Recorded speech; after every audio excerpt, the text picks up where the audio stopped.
welcome to today's episode of Q&A with S&A. As usual, you've got Shane and Andrea in the room, but today we have some special guests with us who are Chelsea and Laura from our Aintree Group marketing team. Thank you for coming in today. Thank you for having us. So I've got a list of questions that I've got to ask you, and I know that you've both prepared for those questions, so I'll try not to get off topic. That is fine. But I'll start with you, Chelsea. Sure. Talk to us a little bit about your history with Shane and I and with Aintree Group in general. I suppose it's a classic it's who you know situation. So my husband was, in a nutshell, the music teacher and music director for Shane and Andrea's children, Jacob and Emily. So my husband and I attended Ivanhoe Grammar, the same school that Jacob and Emily went to. My husband Jeffrey stuck around, was a big part of the musical theatre program as Jacob and Emily were coming through. So they met. We became, friends with the McKenna family through that, and I met Andrea first through that as well. And at the same time, Aintree Group were looking to start building up a marketing department, and Andrea heard through Jeffrey that I'd just completed a professional communication degree. So she asked to meet me for coffee, and the rest is history. I've been at Aintree Group for nearly 7 years now. Yeah, incredible. Who would have thought? Yeah, except that Laura's story is probably a little bit similar because, again, it's not about what you know, it's about who you know. So tell us, Laura. Yeah, so as you know, my brother was already working at Aintree Group before I started, and then he said that there was an internship going in the marketing department. So I applied, and I'm still here today. Yeah, and even before that, Daniel and Laura's mum, Rosa, is actually our graphic designer. So Rosa was the one who actually put Daniel forward for the job at Aintree Group. So big family business, which I guess probably comes back to what our community and values are at Aintree Group anyway, because we do a lot of community stuff, and a lot of the people who work for us are part of our broader communities, which is really cool. And I'm glad that you're both with us, and a long and successful career as well. So talking more generally about how the two of you came about being in marketing. Chelsea, you did a professional communications degree at RMIT. Tell us a bit about why you went into that field.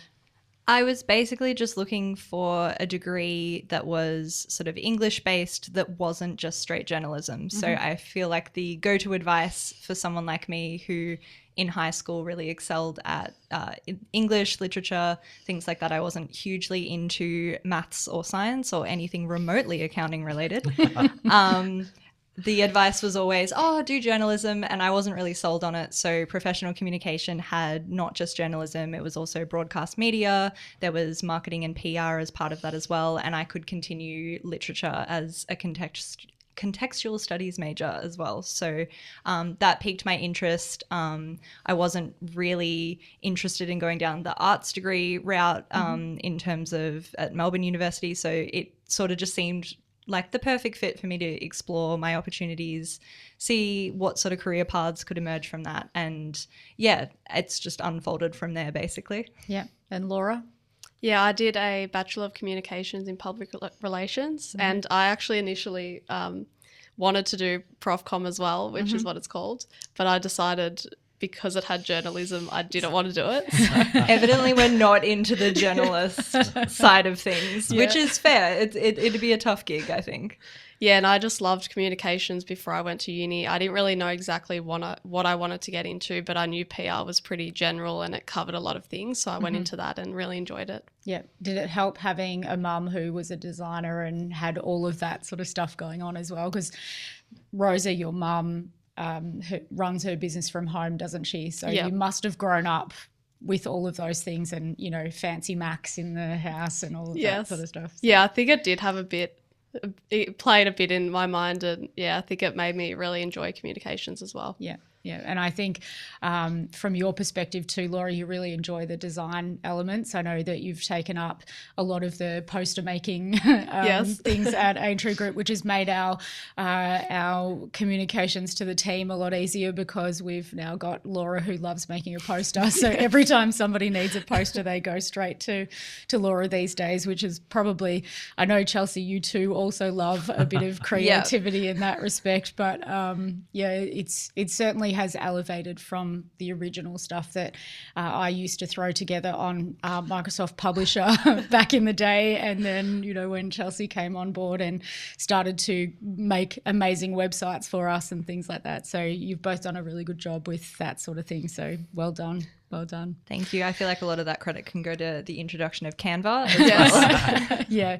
Another plug for a marketing tool that has completely revolutionized how businesses can create marketing campaigns and stuff, 100%. Yeah. It's honestly, Canva is absolutely my number one recommendation. Yeah. I think you have recommended it to yes, clients. I have. I have recommended it to clients. In fact, Gene from Core Principles, I did a day at his gym one day teaching him how to use Canva. I use it for dancing stuff as well. And I know sometimes Laura logs in on a Monday morning and she can see that I've been working on things over the weekend for personal activities as well. So it's a lot of broad uses. Shane, being the accountant in the room, is just sitting here completely staring off into the abyss, not worrying about what Canva is. They do have tables on Canva now. They never used to. So we're slowly making our way to a system that you might enjoy using. Awesome. Are they pivot tables though? They are not pivot tables. I can do pretty graphs for you. Is what I can do on Canva. So neither of you had any intention of working in an accounting firm, I can imagine, and I share that with both of you. But what are some of the things that you have learnt by working in an accounting firm, and more broadly now that the business actually includes other professional services? What have you learnt about that has made you completely pivot from what you did at university? I think I've learnt you have to kind of go out of the box with your thinking and try and, make it a bit more fun and get people engaged a bit more than if you're in sort of a food industry or sport or something like that. So you have to come up with different ideas to get followers and get more reach as well. Mm-hmm. Yeah, I think it is a little more tricky with something like accounting. Obviously, to try not to get too technical, the leads funnel for accounting is pretty long. It's not something that you change on a whim. You've really got to build up that relationship and that trust over time. So it's utilizing the digital marketing tools in that way and not expecting that your return on investment is going to come really quickly. And that's not really what it's for. Yeah. People don't necessarily go to things like social media to make decisions about their business accountant. I think it's really good that we're there, and we have now developed a really good organic following that has led to leads. But even with things like website, people, it varies wildly, but people have all sorts of stats about how many times your business needs to touch base with a potential client before they actually pull the trigger. And accounting is definitely a prime example of that. It's not a very visual business. It's not a sexy industry to sell. You've really got to focus on building that relationship, building that trust, and just basically demonstrating why we are really good at what we do and the benefit that we can provide. Yeah. Yeah. And I think can I jump? I was just going to say, one of the things I find quite interesting and amusing is that because you have to write articles about technical tax things at times. Yes. I jokingly say that I go to Chelsea if I want to know something about the tax law, because Chelsea probably knows it better than anyone else because she's done so much research on it to then publish that to our clients. So and learning how to translate it from technical jargon to something that the audience can understand. Because I suppose that is the good thing about having a marketing department with no background in accounting. If we can't understand what it says, the clients won't, because they have the same level of understanding of accounting concepts and Section 100A and everything else. That See, there you go. You're across it. Let's sprinkle that one in there. I think when Shane says that, it's been an interesting evolution for Chelsea in particular, only because she's been here longer, Laura. But when she first started with us, and she just sort of used to look and stare blankly and go, I've got no idea what you're saying. And then we said to her one day, we really want to start doing blog posts on the website. And she's looked and she's like, with fear in her eyes, saying, oh my gosh, what am I going to do? And it was a bit of a baptism of fire, wasn't it? Because that you can probably explain your time at Aintree Group as a bit of a baptism of fire, because we do like to throw things at you. I think so. Well, I'm sure there's never a dull moment is our favourite catchphrase about Aintree Group, but I think that can be said for the best businesses, because if you're not moving and growing and evolving, then you're not being successful as a business. So baptism of fire is part of that, and it definitely keeps me on my toes. It keeps things interesting, which is really good.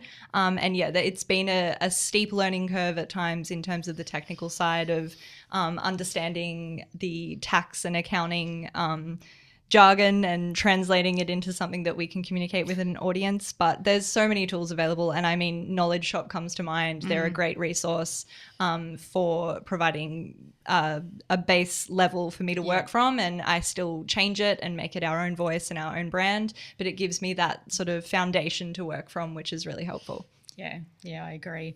I was actually just talking to another team member the other day about Knowledge Shop and the value of it for our non-technical team, because they do a really good job of making the articles really easy to understand, because they are deliberately writing it from a client perspective. So it's really helpful to have those sorts of resources. So we're pretty lucky to have access to that, I think.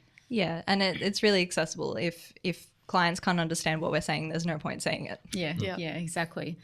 So now I want to talk a little bit about social media, and we've had some pretty ridiculous success in the last or the last week or so with some social media that we've been doing. But before we talk about that particular element, talk to us about how social media works not only for our business but for businesses in general, particularly professional services firms where it is pretty dull and pretty dry, and you guys go about creating something that is engaging to our audience. So talk to us about that. Yeah, I think firstly it's about getting a platform to reach a wider amount of people. Obviously you can do other marketing, traditional marketing forms, but social media, you're exposed to pretty much anybody. So, you get greater reach and greater engagement of your content and your services. Yeah, I think it's the same with any marketing concept. You've got to go where the audience is, and the audience is overwhelmingly on social media.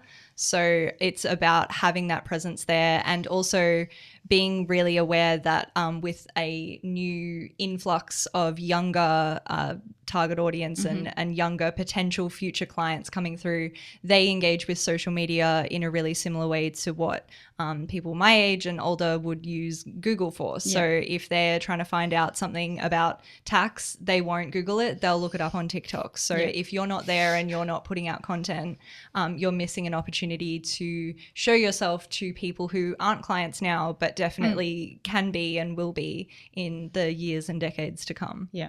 And it also gives businesses an opportunity to see a different side to us. Definitely. People think of accounting, they think mundane, boring, Don't talk it down. Don't talk it down too much. I won't go too that bad. But you're right. It shows the personality behind the team, and that's something we're really big on as well. Is we've never been, or you guys have never been since you started Aintree Group 18 years ago. It's never been a stuffy traditional accounting firm, and being early adopters of digital marketing in general and having social media platforms is definitely true to our brand and a big part of that. Yeah.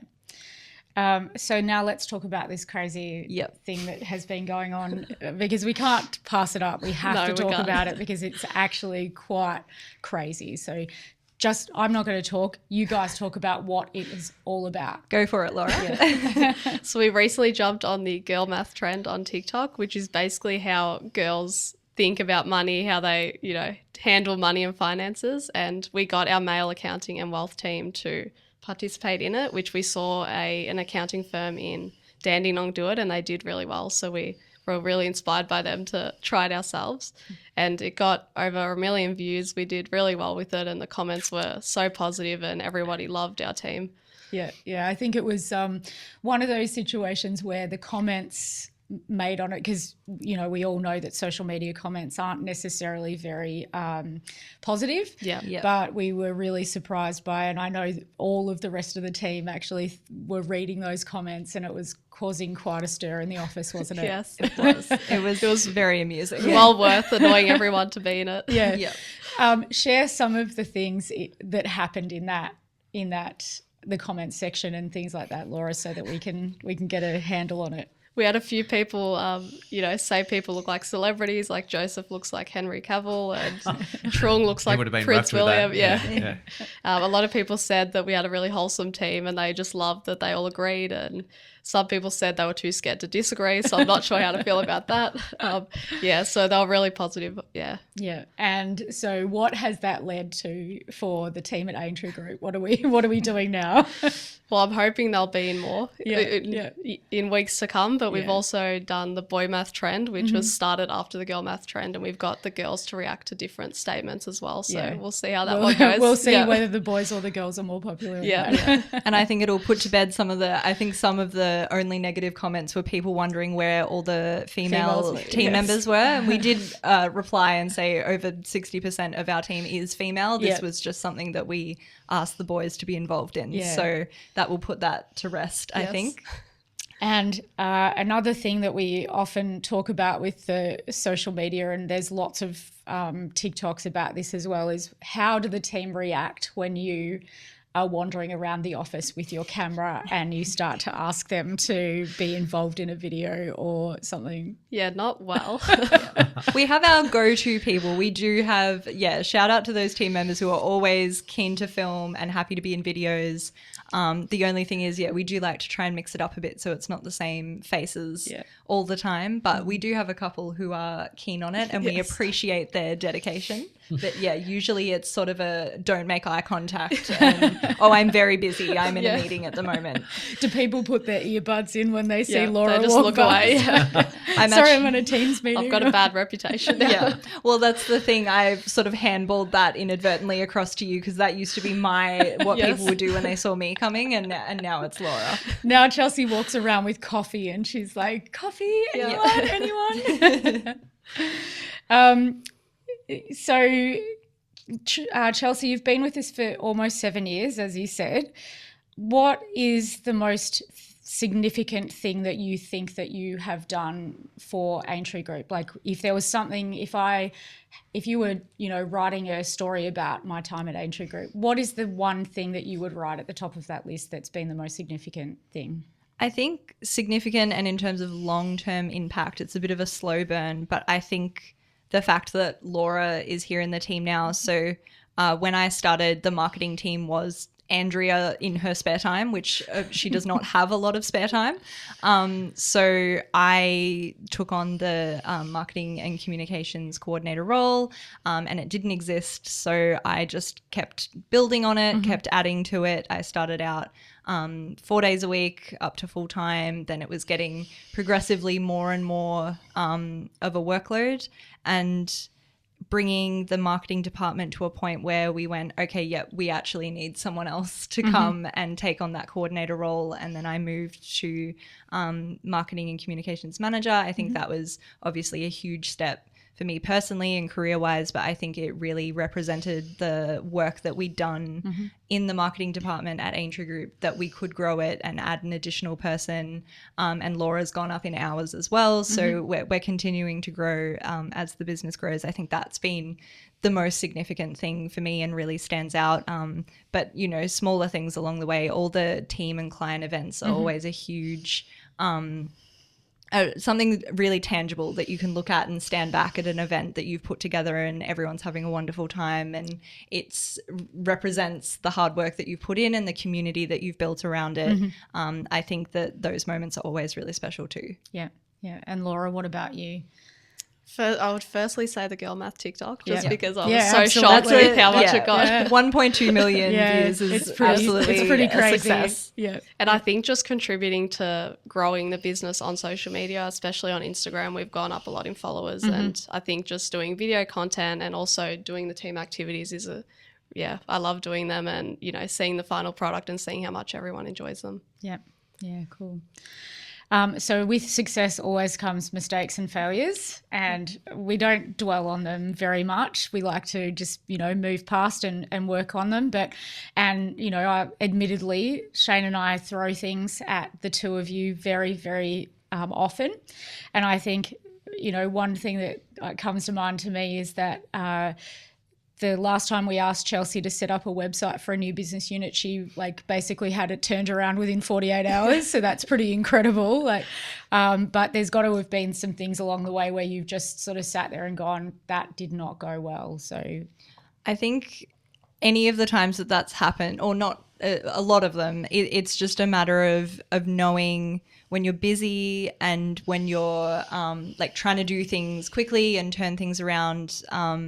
It's really important, no matter how urgent the issue is, always come back and look at something with fresh eyes. Yeah. I think it can be really difficult if you're working really hard on content, and whether that's visual content or a written blog post or a client email or something like that, you're focusing in really hard on the little tiny details and going in and changing things and rewording things, and inevitably you'll miss something. And if you hit send, then something will be wrong. A link will not go where it's meant to. Yeah. There'll be a typo, there'll be something in there, and it doesn't matter. You can look at on the spot, read through it 10 times over in that moment, and you will never find what the issue is. But if you walk away, give it a couple of hours, work on something else, or ideally wait overnight and come back to it with fresh eyes in the morning, that's when you'll find the mistake and go, oh my God, I'm so glad that I did not send that yesterday. So that's my biggest learning from mistakes is always look at things with fresh eyes.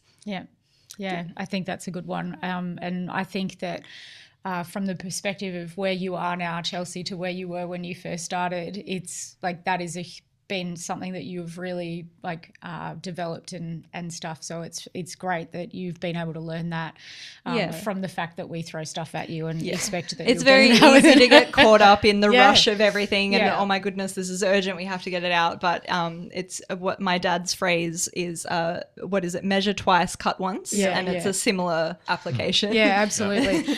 And during COVID, when we were, Laura, you hadn't started with us by then, but Chelsea unfortunately had the task of making sure that clients knew everything that they needed to know, and it was down to the wire sometimes, wasn't it, Chelsea? It was all the details, what lockdowns were happening when, what the changes in regulations were, what the tax implications, and there were all those incentives and boosts and grants and things like that, but they needed to go out in a timely manner so that clients could apply for them.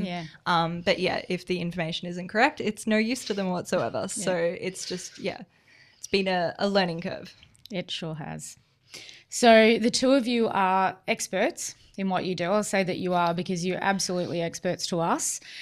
You might think that you don't know as much as you want to, but that's okay. What are the most important things that you think you bring to the marketing team? So, Laura, you can start. So, I'd probably say my social media knowledge. I've kind of taken that part of the marketing team, and I guess content creation. I love doing that, as we discussed before. So just creating engaging content to get our audience in and actually reading our posts and then going to our website from them and all that. Yeah. Charles? I think for me, it's sort of efficiency and the ability to just constantly reprioritize. So have everything mapped out, have everything. I'm a planner, I'm a scheduler, I'm a list maker, I'm a color coder, but you've also got to be able to reprioritize, shuffle things around. There's got to be a very fine balance between being really, really organized and knowing what's coming down the line ahead of schedule and being across it and prepared for it, while also being able to be really flexible, really adaptable, change everything around at the last minute, adapt. I think that balance is really hard to strike, but I think it's an important one to have, particularly in our industry. Yeah, I think that both of you do that really well, and no thanks to us No thanks to this side of the desk, because I know yesterday I was sitting at a Xero event and I looked over and there was a fabric wall with Xero all over it. And as I sat there at that event, I sent Chelsea and Laura a message and I said, can we get some of these? But I did preface it by saying there is no rush. We don't need them straight away. But that's right. There'll be designs there at the marketing meeting on Monday. I was going to say, by Monday we'll have it all There'll sorted. be quotes. There'll be everything. So... yeah, that's you are both very adaptable, so thank you. And you know, if a new TikTok trend comes up, I know that Laura is always going to be across it, probably before anybody else in the team will be across it. So because I had never heard of girl math or boy math until our Aintree Group girl math video was put up, and now what we've got dog math and all sorts of other crazy things. As with any trend, it just keeps growing until it explodes because it just gets real ridiculous. Yeah. I don't know what else they can do after dog and cat math, but I'm sure I've seen some food math ones. Really? Oh, wow. Yeah. I thought child math. Child math? That would be a good one, actually. Yeah, kid math. We were talking kid math.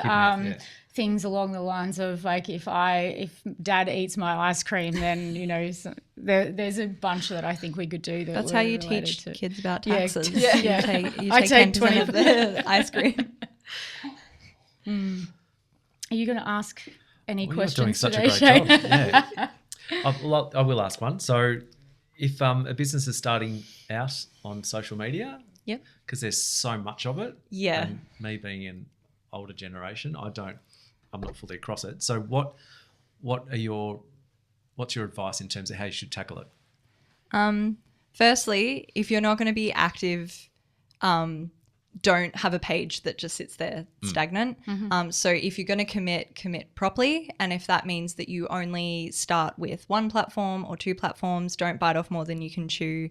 It is really easy once you have a couple of platforms up and running to adapt the content to suit others. But definitely don't set up a page and then leave it there for months, because what will happen is if people find it, they're going to think that the business is closed down or they're going to think that you're a little out of touch. It will do more harm than good. It's better to have an active page, and it doesn't need to be active as in posting every single day to start with. You've got to build up content, build up confidence, understand what works for you so you can start posting once a week, twice a week, but it's that consistency that's really important. As we said before, Canva is a huge recommendation for any business starting out with any kind of digital marketing. There's some awesome templates. You can start out on the free version if you don't know if you want to invest in that just yet. Build up some templates, throw your brand colors in there, play around with different designs, have a good mix. Don't post something that looks the same all the time. And my other advice would just be have a plan for content ahead of time before you start posting. So sort of map out sort of a month in advance what you could post when, and have that content ready to go, because you run out of content real quick, especially if you're juggling it amongst being a time poor business owner. It's going to be something that drops by the wayside. You need to have that sort of bank of content behind you to be able to have that running in the background, have it scheduled and going out, so that you have time to regroup, make more content, schedule it ahead of time. That preparedness and commitment is important. And so I start my social media. And I get on one of the platforms, I only get 5 likes in the first month. Should I give up? That's pretty good if you've just started it out. Well, that's the thing. I get 5 likes and I give up because I was expecting 100 or 1,000. I think that's a big misconception with social media. People who don't engage with it a lot themselves, or they have these high expectations they're going to come on the platform and they're going to blow it out of the water. And I do know my social media internship I did right out of uni. The only strategy I was given was to go viral, and that's just not how that works. It's going to be a slow burn. Slow organic growth is way more important than coming onto a platform and buying a bunch of fake followers to look good. You're going to have to be real patient. It's going to take a long time, but that is part of it. You've got to be patient, be consistent, go in, check your analytics, see what kind of content is doing really well. And it may be that, for the first 6 months, you might get 1 like, 2 likes, 3 likes here and there, and one of them is going to be you, because that's also a tip. Go in, like the page, follow the pages yourself, start engaging with every single piece of content that goes out. I know when Aintree Group posts anything, the first 3 likes are always me, Andrea and Laura. And it's just, that's how you grow. That's how you put yourself out there, and be patient, and don't be discouraged when you're not getting the numbers that you thought you might get right out of the gate. Is there a better social media for people to be on these days if they're a small business starting out? Not necessarily. You kind of have to do it based on who you think your audience will be, and where you think they'll be to see the content. I know a lot of people are probably on Instagram and Facebook for like a lot of businesses are on there. So probably those two if I had to choose. But you definitely have to look into your audience and where they'll be. Yeah. And what value is there still in having like a website? Oh, you still absolutely need the website. Traditional digital marketing forms of media are still so important, because you've got to be able to provide long form content, and that's not what social media is for.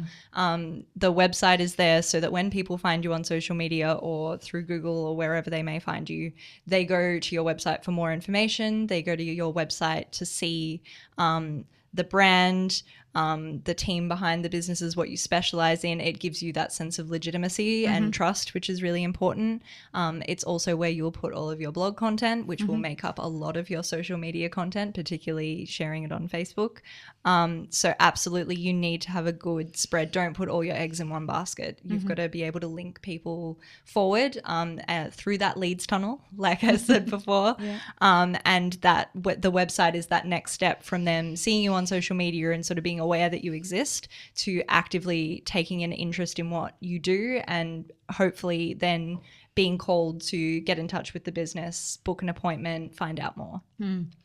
What strategies do the two of you use with our social media at Aintree Group to get more exposure and more connection? Yeah, we post really consistently. We post every day really, unless it's an odd week, and we try to make our content as engaging as possible, so that when people are scrolling, it's very crowded on social media. So it's good to have engaging content that people actually stop for, and then they'll actually read your captions as well.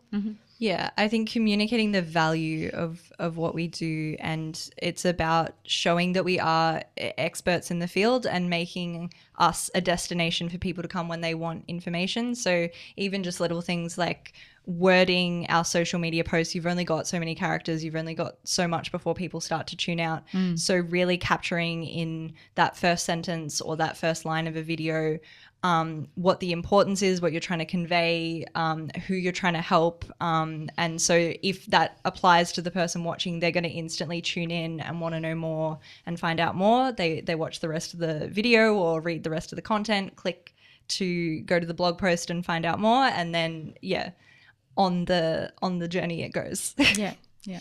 And what is next for the social media of Aintree Group? You don't need to give us like specifics of what comes, but you said that one of the most important things is to have a plan for a month out. So what sort of things are going to be the content for us in the lead up to Christmas, for instance? Because that's probably a really good time for a business who might not be active on social media to start getting more active. What would you recommend, and what are we doing? I think any key dates are a great place to start, because they're relevant to everyone. So we always do every single month, first day of the month, we have a key dates post. It goes out. It's got all the public holidays. It's got the Victorian school term dates. It's also got, tax related deadlines and things like that. But if that doesn't apply to everyone, they do want to know, Halloween's coming up. The Melbourne Cup long weekend is coming up. The office will be closed on this day. Other businesses will be closed on this day. Daylight savings is a big one. I feel like I end up reminding myself every year through Aintree Group that it's daylight savings and I need to change my clocks. So that is a really easy way to get started, is think about the sorts of information that you find really helpful to see on social media. What kind of content do you like to engage with, and replicate that in your own way. Is there we're a professional services firm. What is the value of us posting interesting things in the lead up to Christmas? Like, what sort of things would be useful for our clients in the lead up to Christmas? We've got the FBT and the Christmas party tax is a big one that we do every year. The fringe benefit tax situation around what happens if you provide gifts for your team members and a Christmas party, and what all the rules of what constitutes entertainment versus it gets all very complicated. So head to our website to find out more about that in the lead up to Christmas, and make sure that you won't have FBT obligations that you weren't expecting.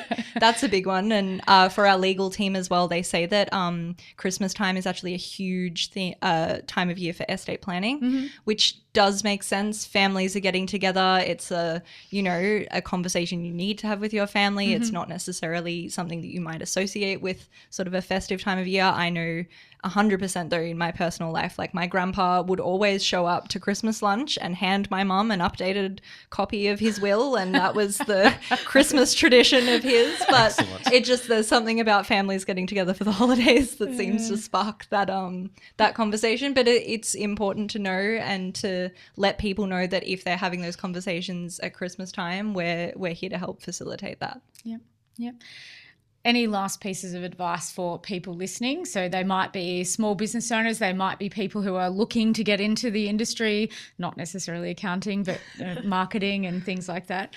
Advice. I think what we touched on before, if you're just starting out, just give it a go, start out in it, and just be patient with waiting on engagement, waiting on likes. And it's not always about likes. Like, we still get about 5 likes a post if it's not a photo of the team or something. So it's not all about the likes, and just be patient. Yeah. Patience, is a huge, it's a huge thing in any business. No business is going to be an overnight success, and the ones that look like they are have hundreds and hundreds of thousands of hours behind them. So I think, patience and really understanding your audience. It's the same with any marketing. You have to know exactly who you're trying to reach with the content you're putting out there. So sit down and think about who your ideal client is. Where are they gathering? What sort of content are they engaging in? What are their interests? What questions are they asking? And build from there. Yeah. Thank you. Thank you both for coming today. That's all right. The rest of our listeners are going to have the opportunity to hear the two of you speak on our other podcast, which is Plant Grow Reap, which is something that we, again, threw at you guys very, very quickly a couple of weeks ago. And you did the great pivot that you always do. Tell me a little bit about what you want to see from Plant Grow Reap as a podcast, because it's very different to Q&A with S&A. So how is that going to be different, and why would people want to listen to both podcasts? I think Plant Grow Reap, you're definitely going to get a really good insight into all of the experience and the wealth of knowledge that we have at Aintree Group. So because we've got all the different business units, and even within those business units, we've got different departments, that breadth of knowledge is really, really valuable, and that's best captured by having all of our team members come on and share their experience and share what they know and what they've learned, and it will be a little bit more of a deep dive into the specific areas of expertise within Aintree Group. Yeah, amazing. Again, thank you both for coming in and sharing with us today. It's been great. Listen in next time, listeners, for our next guests. I don't even know who's coming in next. So that'll be up to Ali, who won't be putting her face on the podcast unless she said it's absolutely necessary. She's our behind-the-scenes person who's been getting us organised and making sure that Shane and I are here on the day. Shout out to Ali. Yeah, big shout out to Ali. And you guys, if you've got any questions, our podcast listeners, if you've got any questions for Chelsea and Laura, you can find them on the Aintree Group social media. They will pretty much answer anyone's questions. So feel free to send us a message on our Facebook or Instagram, or get in touch with us on our website, because we've got a form on the website that you can come in. So, aintreegroup.com.au. Thanks, Chelsea. That's great. Thanks, guys. Thank you. Thank you.